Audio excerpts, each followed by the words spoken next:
So I have this vehicle, it's having this fault code in the BCM. It tells me that ignition pulse is stuck.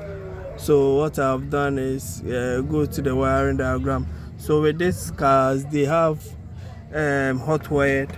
So when you check the wiring diagram, so the car doesn't crank. When you turn on the key, it doesn't crank. So they have this hot wire. So this is it. So you can see ignition run start to controlling it BCM, body control module. So I just have to send 12 volts from this side to the system. If it's cranked, then that means my problem is from the RFA. So this is it. You can see this is the red and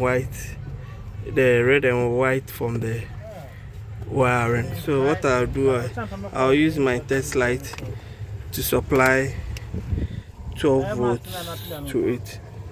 So now let me try and crank the vehicle. So moment of truth, you can see it's cranked. So that tells me that that's where the problem is coming from. Let me do rescan and see my fault code goes to stored. And when it happens that way, when you turn off the ignition, it will not turn off. So I'll speak to the client so that we change the RFA, so you can see it has gone to stored. Thank you for watching. Subscribe to my channel for more videos.